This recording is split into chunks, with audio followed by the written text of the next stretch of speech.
You are listening to the MJ SportsCast, recapping the latest games, getting you up to date on the latest sports news, and providing our exciting Bay Area picks.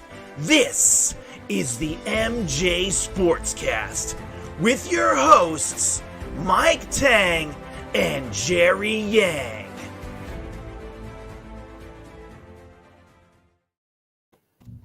Hello, everyone, and we are back again for another week here. NBA Finals edition of the MJ Sportscast. Myself, Mike Tang. I'm joined by my co-host every week, Jerry Yang. How you doing today, man? Man, amped up, ready for the Warriors and Celtics finals. I think this is awesome. I think one thing that I've come to realize, or actually thinking back on, is before COVID hit, is when the Warriors were in the NBA finals, and then now 2 years later, we see them back in. It felt a lot longer, but it's only been 2 years, which kind of surprises me, I guess. And we can get deep into the series, but just them making it this far, I think, is also a huge accomplishment. And we always talk about not wasting Steph Curry's good years in his prime. And I felt like the Warriors are doing a good job by not doing that, right? So by making it in the finals, that shows me a lot, and I hope we get it done. And I'm looking forward to the series. I think this is going to be one of the tougher challenges for the Warriors, but got to beat the best to be the best, right? So I guess during those 2 years when they were not in the finals, did you think the Warriors were ever going to come back to this stage again? I mean, it's hard to say, right? I mean, mainly there's a lot of question marks around Klay Thompson. Don't know who we're going to draft, and just how resilient this team really is in terms of having the top three players being paid, being Steph Curry, Klay, and Draymond. They're locking up a lot of contract money, So, and then you have Wiggins in there, who's also paid a lot. That doesn't leave you a lot of room for depth, right? And then the Warriors managed to figure out and get some gem pieces like GP2 and Otto Porter and JTA and others to help them with this championship push, and that to me was really impressive, right? Is to make a team this deep, given their salary constraints and their own personal cap constraints, not dip into that luxury tax for the NBA. So that to me is pretty impressive, and them being able to pull that off did surprise me, I think. I think the way that they were able to construct this team here with the core three plus Wiggins, and also not cave into the Lakers way, in which they just basically try to buy out a lot of these veteran players. And you saw how that panned out, right? Where the Lakers basically deteriorated midseason, didn't make the playoffs, may lose LeBron James this offseason here. And then you also have an aging Anthony Davis as one of your rising superstars. The Warriors, they kind of gambled with the way they approached it, where they were thinking, well, you know what? We're just going to go with our veteran roster here, and we're not going to add to that. We're not going to add Avery Bradley, right? As opposed to just kind of signing GP3. We're not going to trade away our draft picks, right? They instead drafted guys like Wiseman. They drafted guys like Moses Moody here, who's able to contribute. But we'll see. We'll see how the NBA Finals will be, because the narrative will change if the Warriors lose in the finals, right? And then people will start second guessing why they didn't add more veteran players to the roster. But right now it looks pretty good the way it's constructed. Yeah, and the Warriors got healthy at the right time and got the momentum going during the right time, right? And that's why they're in this finals. And to me, I feel like health is the only thing that can prevent them from prevailing here. And I know the Celtics, talent-wise, is probably more talented, but none of them have any NBA Finals experience. Where as the Warriors have over 100 games combined of NBA Finals experience on their roster. So it's to me, the better coaching seems to pull through, and I think Curry or Kerr is a better coach here. And We'll see. It's going to be a close series, but I do like our chances here. So I'm looking at our show notes here that you helped prepare prior to the show, and you mentioned about the Warriors and Celtics matchup and how Vegas has the Warriors favored here going in. But this statistical analysis site called 538 gives the Warriors a 20% chance of winning the finals. Does that mean that 80% of that goes to Boston yeah, then? exactly. Okay. It How do you does. It feel does. about how do you feel about that statistical analysis from that website here, as opposed to Vegas just giving the Warriors flat out odds of winning it all? You know what? That site though also predicted that Memphis would take out the Warriors as well. They also predicted that Donald Trump would win 2016 election, right? So I think even though it's supposed to be unbiased, it's taking in statistical analysis and looking at matchups, and there's like algorithms that use to generate those odds. Hmm. It doesn't always translate to predicting the future as accurately as you think it does, right? So, I don't buy into that 20% chance. To me, it's really a 50-50, in my opinion, and maybe 60 leaning the Warriors, but I think given the matchups and given the regular season and Kerr's record against Boston is probably why it's building to be 20%, right? I think a lot of people did mention Kerr has a bad record against the Celtics throughout his time with the Warriors, and I think that factors a lot into that statistical analysis. And I think Vegas usually gets it pretty close here, but even their odds kind of change as the series goes on, right? So if the Warriors lose game one, all of a sudden Warriors won't be favored anymore, So you can't really read into the lines too much as well. I think in the first 2 or 3 games, we'll kind of know where we stand. I think that's gonna be more telling than all these sites. But what do you think? Do you buy into that 20%, or where do you lean towards?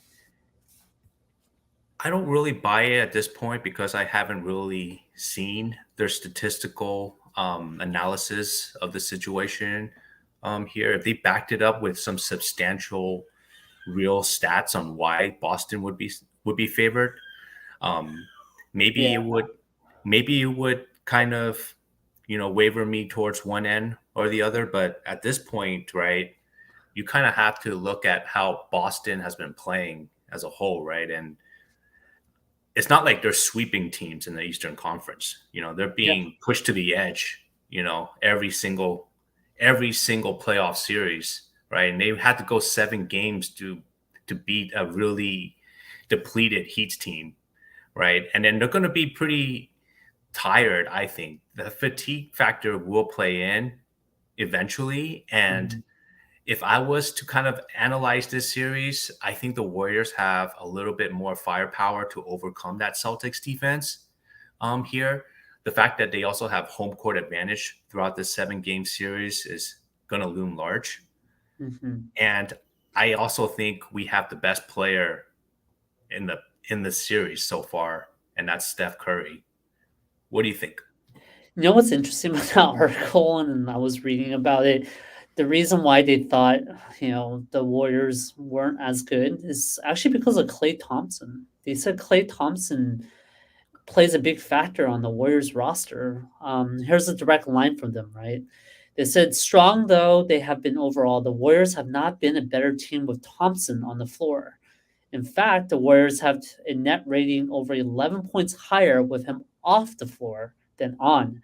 And the Warriors' other stars have been better with him on the bench.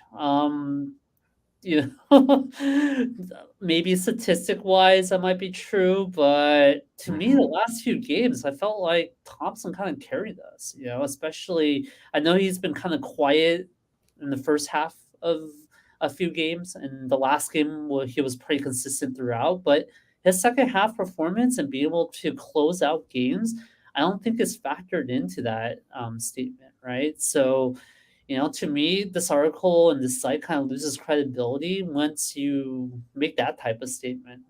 But what do you think about that? It's crazy to me, but maybe I'm a little biased here.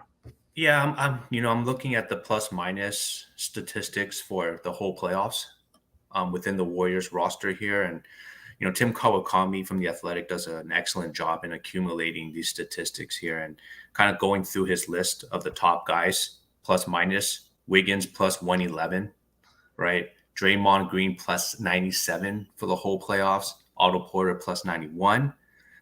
Number four is Curry plus 86. Jordan Poole plus 54. And then there's Clay at plus 34 there. So he's still a plus. Yeah. He's still a plus player, right, on the Warriors roster. And it's by more than 20, points here. Yeah. This is not a guy that's like, maybe just plus 5 and he's just kind of getting by, staying on the floor. So I like to look at the plus minus as more of a differentiator, as more as a key stat, as more than anything, because that determines what your value is like while you're actually playing on the floor. Yeah. But I can also see why other outsiders can just look at this Warriors team and maybe they haven't been watching all season, or maybe they just watch sporadically and just say, you know what, I've seen Clay brick, two games out of 6, 2 games out of 5 here, and just say, maybe Klay Thompson is not himself anymore, and that's why the Warriors are going to lose. But I just don't buy that.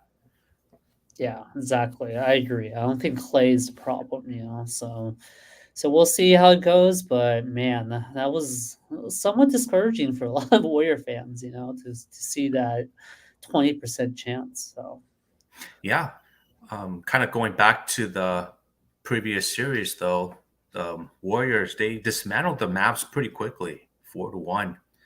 A lot of people predicted a 6-game series, maybe even 7 there. And there was even some people like Charles Barkley predicting that the Mavs were going to win this whole thing. But what did you think about Steph Curry winning this Magic Johnson Western Conference Finals MVP award? I mean, in other sports, like in baseball, they do have a league championship series MVP, right? And now I think the NBA is trying to adapt this other award too.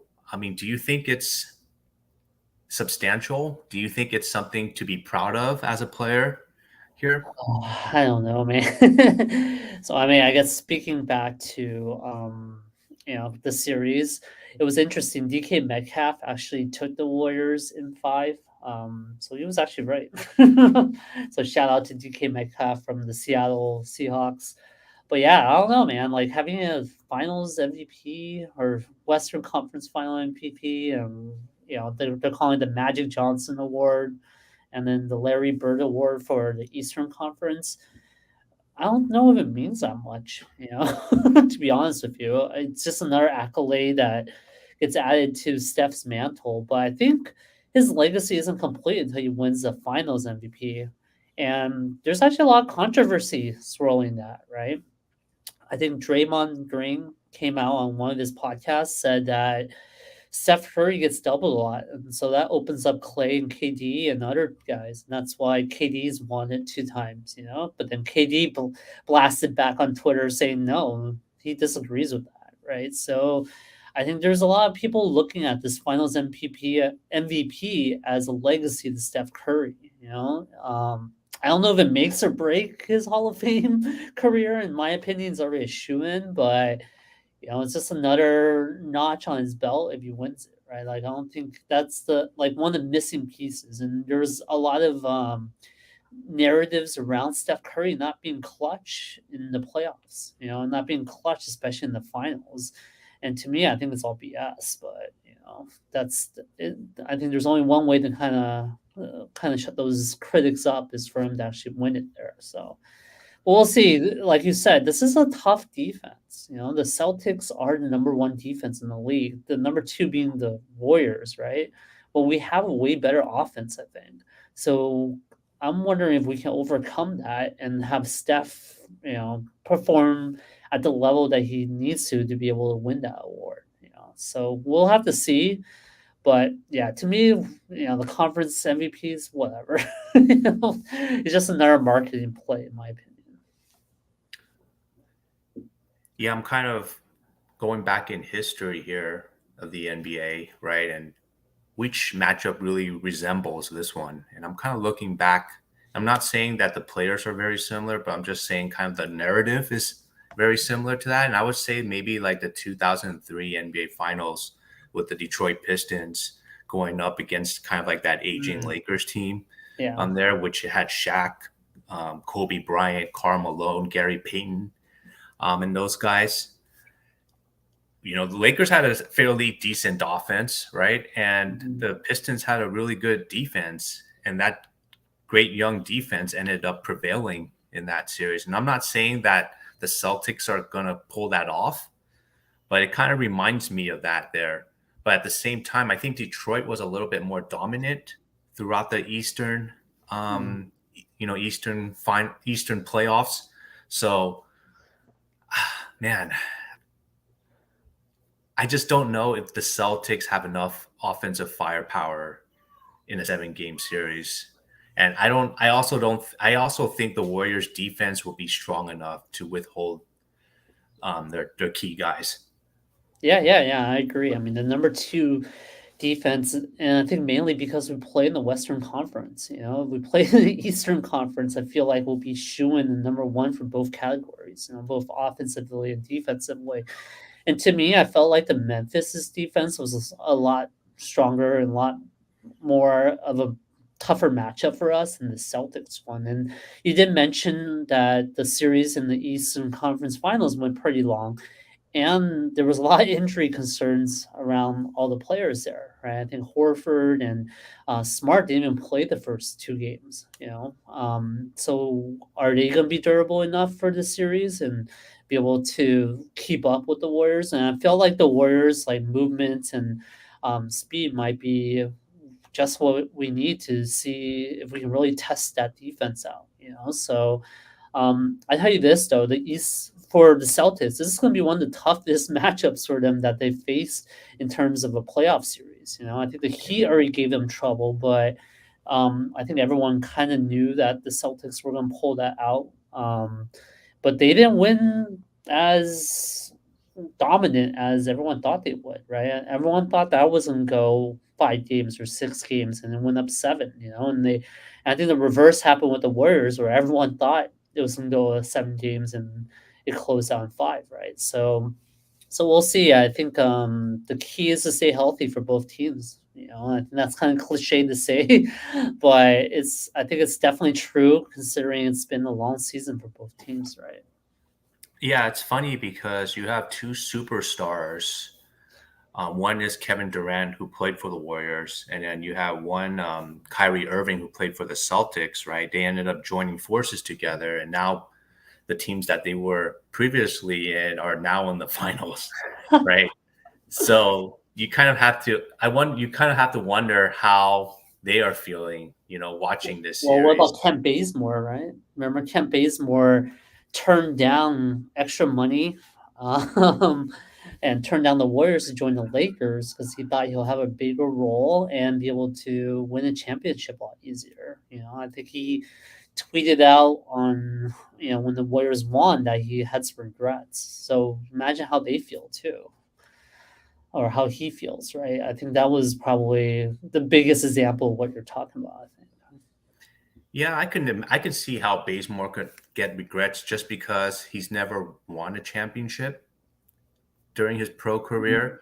But as KD would stand, I kind of wonder what his mindset is like because that would definitely increase his legacy if he wins multiple championships. If he wins like 4 or 5 championships, but right now he's just seen as kind of latching on to the Warriors dynasty, leaving them and not being able to bring the Nets over the top, right? So Right. Yeah, I mean, the Nets have a lot of issues. I think Kyrie was actually kind of a distraction for them with the whole vaccine stuff, right? So it'll be interesting to see what they do next year. But yeah, I think I'm happy for the Warriors for how far they got. Either way, I think it's still very impressive. And I'm kind of excited to see if GP2 and Andre Iguodala and Otto Porter, if they can come back in the series. They return to practice this week, right? So that's, I think, a good sign that we'll at least see one of them. And I think we need that defensive help. I think those guys are huge for us defensively. Well, it definitely means that Kerr will be less tempted to play guys like Damian Lee out there, Toscano Anderson, maybe even Kuminga during some crucial minutes here. And I'd rather have those three guys on the floor Mm. than some of these role players off the bench, right? I mean, they had Moses Moody play last series as well, right? So we'll so maybe cutting into that experience. I think you're right, but I think having GP2 back though at least would be, I think, really helpful. He was on a very, I think his storyline got cut really short, unfortunately. And that's another guy I think we can probably develop and stay with the Warriors long term.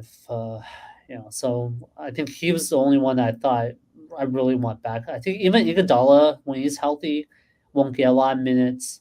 Porter probably will if he gets back, but probably still off the bench. GP2 though, I think has a lot more value to the Warriors if he can play.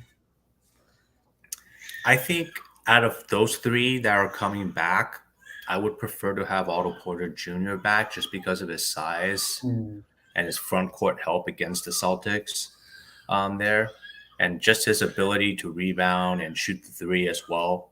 I think he will be really effective here. So I think he's got plenty of rest, right? He didn't play Game 5 here. He was out during Game 4. yeah. So I think he will be a very effective plus minus player coming in Yeah, for he this has the series. 11 days of rest, right? So since his injury, so I think, yeah, we'll probably see him. I think for game two at the earliest, probably. I don't think they're gonna rush him to game one. Um, but yeah, I agree with you. And what do you think about that lineup with Bellisa and Looney on the same court? They kind of went big at the end of that Mavs series. I was kind of surprised that Kerr ran that defense, but it was effective. Bellisa, I think, had one play where he gave up points, but for the most part, he was pretty locked down. Um, that was an interesting call, don't you think? Yeah, I thought it was an effective call here just because I don't think the opposing team, the Mavs, for example, have enough offensive firepower to exploit those guys on the defensive end. So Mm, they were able to put those two guys out there. And then you have a guy like Powell for the Mavs, right? He's their center, yeah, supposedly. He's not really a guy that you are really worried about, right? So they're able to play those guys. And you might need those two guys, especially Bjelica, in the finals sometime, right? yeah. That's what I Looney, was I thinking. think, will be effective, but Mhm. Bjelica, you may need the guy for a game or two here. And I'm Yeah, just glad that Kerr was able to play guys like Bjelica, Kuminga, Moody, right? Because you just never know when you need them for one game. I know, and it goes to show the Warriors culture as well that hey, practice hard, always be ready because you might just be getting the call and you have to be effective right off the bench. And I think it goes a lot to show for the Warriors coaching staff being able to encourage guys to be ready. So I think the system works, and that's why we are where we are. But yeah, I don't know. I think that Jason Tatum and the Robert Williams matchup are going to be interesting. Especially I think Robert Williams is. I think a lot of people are saying that he's going to be kind of a matchup problem for us because of his size. I'm just curious how We'll see. often the Warriors will employ their zone defense against the Mhm. Celtics, and if that will be able to slow them down just a little bit, right? Yeah, and I think that's what worked for the Mavs series, right? I think the Mavs weren't ready for that zone, so and then, oh yeah, I think Horford might be an issue for us as well, right? I think that's going to be. But yeah, do you think that zone will be effective? Did the Celtics see the zone against the Heat or any of the series? Do you know? I don't think they saw too much zone against the Heat, but they do have plenty of tape of the Warriors playing zone here. So it's not really a secret out there. And I'm sure they're going to Mhm. study that for the next several days. Yeah, but it's like one thing to see it and one thing to actually experience it, right? So that's why I'm wondering if another team has employed it. I don't think so, right? So I think that's where, you know, endurance and all this stuff comes into play for the Celtics. I think they're going to be pressed and see what happens. So Mhm. I'll be curious to see what game plan Kerr goes with here, both defensively and offensively. So All right, what do you think about the Giants lately here? They've been able to pull off some late comeback wins as in the last few days here, and they beat the Phillies on Memorial Day. Um, any interesting thoughts coming out of that game? if Evan Longoria has always been a guy where I've always had mixed feelings for, mainly because one, I thought when they first signed him, they kind of overpaid him. I just thought his contract was not worth his value. But then Mhm, once he can play, he gets pretty hot. He gets hot on the bat and he's pretty good defensively. But mhm, to me, injuries has always been a concern for that guy. He's missed a lot of time. He's missed time since he started with the Giants. But this last few games, he's showed why he's important. He came through some clutch hits, right, and starting to fill that role a little bit of what Buster Posey was doing. Like having clutch home runs and turning the tides on a few of these games. So to me, I think that was one of the biggest surprises. And then in terms of pitching, there was an interesting decision that happened with the last Philly game. I'm not sure you caught this, but Logan Webb, I think they were up 4-3 in the ninth inning. 98 pitches left, run lead. And then Capel actually decided to keep Webb in there, even though there was a bunch of lefties coming up. He had Jarlin Garcia in the bullpen, left handed pitcher warming up. And he actually left in Webb, to kind of finish the game. But, Webb was on a 0-1 pitch count and he gave up a run, gave up a home run there. So, but I think in the day, it was still saved by a Castelli on a walk off, or not really a walk off, but he took the lead in the next inning, and bullpen was able to take care of business after that. So that was an interesting decision by him. And I thought that was like a little bit of, you know, Kapler kind of taking chances.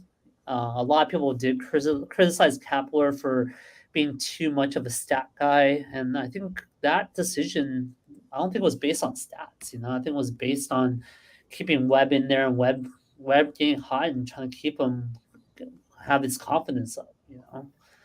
And Jeannie Liu says Webb was out, but Webb said no. Uh, I guess Kapler wanted Webb out, but Webb said no. Yeah, I think that came out that it was a joint decision between Webb and Kapler, but ultimately I think Kapler had to say, right? So I don't know. Those are my two thoughts. I think from a defensive perspective, our bullpen was the worst in May, so I think that's also really concerning. Maybe that also played the factor into keeping Webb in there. But yeah, Giants' offense is pretty resilient. So, what do yeah. you think about this whole month and how the Giants have been playing? I don't think the Giants have been playing very well, to be honest with you. They lost 2 out of 3 against the lowly Cincinnati Reds here. I thought they really butchered that series. And, they won game 1 against the Phillies, and, they were riding Logan Webb's great performance.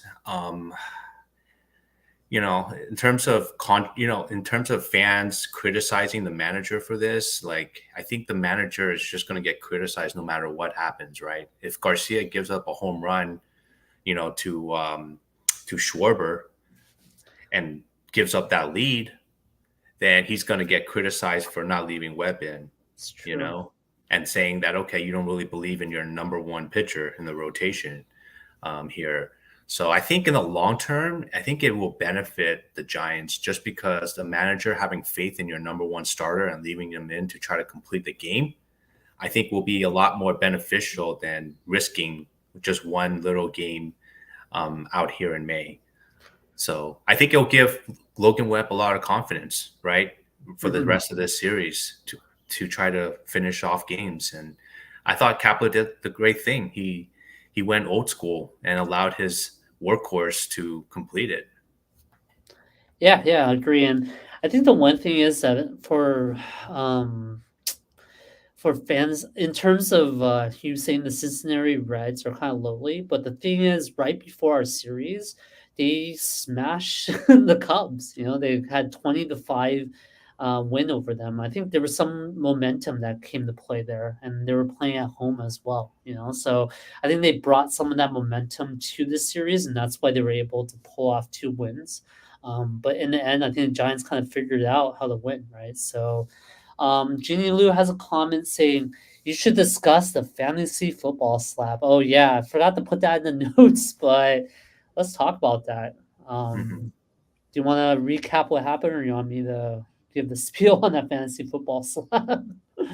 Yeah, so you basically, you had Cincinnati Reds outfielder Tommy Pham.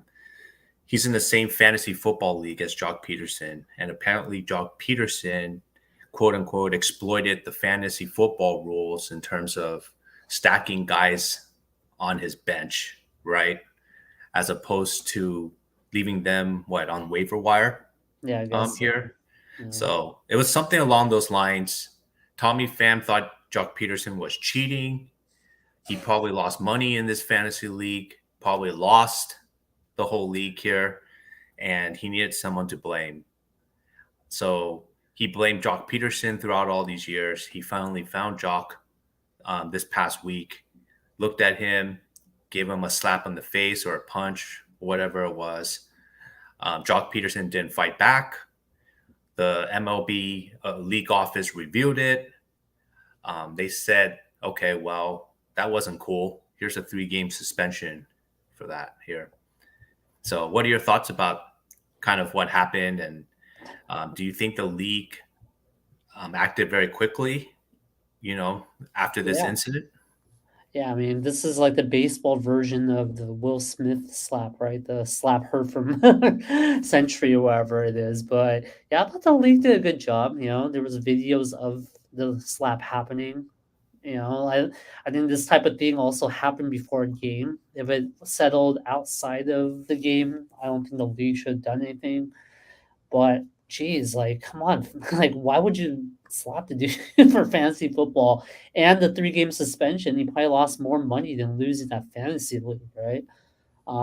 Based on what Jock Peterson said, it was over Jeff Wilson Jr. He was stashing JWJ. I mean, he wasn't even a great fantasy player overall. So kind of ridiculous, a little immature, if you ask me, right? And Jeannie Liu agrees. I think the whole thing was ridiculous, especially when Jock showed off the gift that pissed off fam. Yeah, I don't know if you saw the gift, but it was a gift that went around for that Jock showed the reporters when asked about it. I don't know, I thought it was really immature fam. I thought Jock actually handled it pretty well. I was actually surprised, right? He didn't slap back, held his composure. In some ways, I thought that was like the most mature thing I saw Jock Peterson do. Um, and he's not known for his maturity either, right? So that's why it was impressive to me that he was able to have some restraint in that situation. But what do you think? No, I'm just glad that it was this way and not the other way around, right? Where Jock Peterson would be the one getting suspended, especially coming off, a hot performance this past week where he hit 3 home runs Mhm. in one game, eight RBIs here. So I'm just glad that Jock Peterson um, didn't fight back and Mhm. was kind of taking this pretty lightly afterwards with reporters. That's my initial thoughts here, but hopefully it doesn't screw up his production, you know. Yeah, he's been hot. You know, I think Jock Peterson's one of those guys that we found in, for cheap, and he's paid off in dividends at this point. So I would say he won a few games for the Giants. So yeah, I agree with you. I think he's coming out looking pretty good in this whole situation, which is excellent for the Giants. So All right, let's move on to our picks of the week. all right, the picks of the week. So It's a Warriors and Celtics series happening, so I think we'll just start off the bat with that. No lines, no Vegas lines or anything, but what do you think? What do you think the final match of score will be for the whole series? So there's no line for game one, right? Going in here? Not Not yet. yet. I think there is one, but I mean, there's no point in picking game one, I think. I mean, if you want to, I can look up the lines, but No, let's talk about the series prediction overall yeah. here and my thoughts about it. I think the Celtics will not be as fatigued as a lot of people think they will be Mhm. here. I think they'll have like about 4 days of rest or so since Sunday. Mhm. But at the same time, they do have to travel one of those days across the country while the Warriors have been able to stay home. So usually the visiting team or the underdog, they get to steal game one a lot of times. But I think the Warriors will be a lot more prepared for game one, right? So I think the Mhm. Warriors will take game one. I think the Celtics will take game two here. And I think the Warriors will be able to pull this off, right? I think they're going to take a 3-2 lead going into Boston. They're going to probably lose game five or game six there. Mhm. And then coming home in game seven, it's great to have home court advantage, right? Like during this time. And I think Curry and I think Green will be able to pull this series off here. So I'm going to pick the Warriors in 7 games. What about you, Jerry? Awesome, awesome. And I did find the game one line, so let's pick that after. I changed Okay. my mind. I feel like it's the lines are actually pretty interesting, so let's pick it. I agree with you in a lot of ways, but I feel like the Warriors are just unstoppable at home. I think that's the only part where I'm gonna disagree with you on. I don't think they're gonna lose a game at home. Hmm. But I do see the Warriors actually stealing a game on the road, um, which will be interesting. But man, it's gonna be a tough pick though, right? Because I don't see the Warriors winning in five either, so that's why it's a little bit of a tricky series pick. I do have a Yeah. lot of confidence that this could go a little bit longer. All right, I think I'm gonna agree with David Kim here, who left a comment. I'll do Warriors in six. I think that's about right for me. Like you're gonna win the ones at home, first two games. Probably lose game three, maybe win um, the game four, and then probably lose one of the games at home, wherever, but win on the road. So yeah, I think Warriors in six sounds pretty good. Hopefully that's the case. Yeah. All right, let's pick game one as well. We'll kind of circle back on it. I think we both agree Warriors probably will win game one, and then I think Vegas agrees, right? Because a line for game one is Warriors minus 3.5. And the over under pretty low actually. It's 211.5. It's over under. So who do you have? First, I'll pick the over under. I think it's going to go under here. I think Boston's going to have a really tough time scoring in this game. Initial thoughts 3.5 going into this. I think the Warriors are going to win by more than 8 points here. I think the Warriors will be very well prepared going into this game. I think they're going to have a hot start, and I could see them building like a 15-point lead going into the fourth quarter here. So I think they're going to blow that 3.5 point mark, that 3.5 points out of the water here. So I'm going to go with the Warriors. I think they're going to crush the Celtics in game one, and they're going to go with the under. What about you? Yeah, I think that there's a lot of reasons why I didn't want to pick this game because I think I agree with you on both accounts. The under because 211.5 is pretty low, but this is the number one and number two defense, right? So I expect it to be pretty low throughout this whole series. And I think the lines are kind of reflecting that. As I talked about on this show a lot, the normal NBA line is really over under is around 220 is the average. So if you get below the average, you should really take the under. If you go above that average, take the over. Because Vegas kind of adjusts for what they think will happen, right? And they Mm-hmm. think what will happen is the under. So yeah, I think 211.5 under sounds good. And then yeah, the Warriors have been pretty good on game one. I think even the Mavs game they blew them out. Celtics lost game one against the Heat, right? I know they didn't have Horford or Smart in the first game, but I think even with those guys, you can tell the Celtics didn't have that momentum. So yeah, I think it takes a little bit for the Celtics to kind of get warmed up a little bit, especially like you said, they had the travel day and all that stuff. So I think the Warriors minus 3.5 sounds pretty good to me.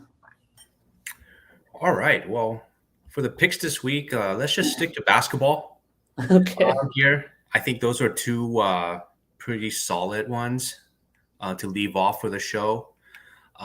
Special shout out to everyone who has commented, Jeannie Liu here, and also David Kim. Anything you want to add, Jerry? No, I think that was the hot topic of the week, right? Is to see see the Warriors. I think the Bay Area is pretty hyped about them. So and I thought it was kind of interesting that we were able to talk about the Jock Peterson thing. I think everyone's talked about that, like outside the Bay Area too. A lot of people thought that situation was so unusual that it didn't make ESPN headlines and stuff. So yeah. That's one of the things. That's one of the things that I like about doing this podcast is that we get to talk about a variety number of topics, not just like on football or the Niners. Here we get to talk about baseball, we get to talk about football, basketball, and just even some political stuff sometimes too in relation to sports here, as opposed to just being pigeonholed into talking about the 49ers and Jimmy Garoppolo and Deebo Samuel here. And it would just be a very, very mundane offseason, right, of podcasting. But the fact that we get to dive into these different topics is really cool, in my opinion. Yeah. Do you want to talk about Grant Cohn and the Javon Kinlaw situation real quick? To be honest, like I don't really have too much of a comment about that. Yeah, just me that too. Grant has been under the skin of a lot of players here, and I think it's the wrong way to go about it. And I think a lot of guys like him, they try to pull this off because they can't really get a job with a major company, right? They can't get into ESPN, they can't get into the Athletic. They may have a small role with Sports Illustrated or something, but at the same time, like, do you have to go that low to make a name for yourself? Yeah, I mean, for people that don't know what happened is Grant had his podcast on YouTube. Javon Kinlaw called in, basically criticized him for or criticizing him, right? Because I think what Grant said was Kinlaw had like 80-year-old knees or something, basically talking down and disrespecting the guy, and Kinlaw just exploded on him. And then they try to make up in the Niners training facility, Lynch's office. I think that was good. So John Lynch kind of stepped in and trying to mitigate the situation. I think the biggest difference, though, Mike, of what you talked about in terms of people are trying to get fame by doing this stuff is I think it's consistent for Cone, and the fact that he's credentialed is what makes the biggest difference to me, right? Like, if it's us on YouTube talking about it, I don't think anyone will care, mainly because we're just one other podcast. But Grant Cohn is credentialed, right? And I think credentialed should mean a lot. And remember, this is the team giving him a credential. So I think there needs to be some level of respect in terms of that as well. And to me, I felt like SI, who Grant Cohn works for, needs to step up a little bit and maybe replace him, especially if so many teams or so many players are complaining about him. This isn't the first time. Yeah, but what I'm really trying to say is that he's really not a large part of SI's publication team, right? And he's not really the face of the 49ers, right? You don't see him going on any talk shows. You don't see him being really much of a guest on other people's podcasts. Here, he's just like a tiny little player. He's a tiny media guy, trying to make a name for himself here. And I just think he's really going at it the wrong way to really dehumanize, one of the 49ers players just so he can make a name for himself. I think he's like riding the coattails of his dad too. His dad's like a pretty famous writer, Lo Kong. who covered the Niners when the Niners were bad too. So he's a pretty old school guy, not as critical or just aggressive as Grant was. I think that's also why he's more respected in the industry and possibly why he got credentialed. So I'm not gonna throw that out there because it's the sole reason why, but it probably has a lot to do with it. So anyways, I think that's probably a tangent, but I thought it was worth talking about mainly because that was a hot topic this week for Niners. So Yeah, definitely. And if this was just a 49er podcast, then we would definitely dive really deep into that here. All right, cool. All right. I guess the last thing is mandatory camp starts on the 14th.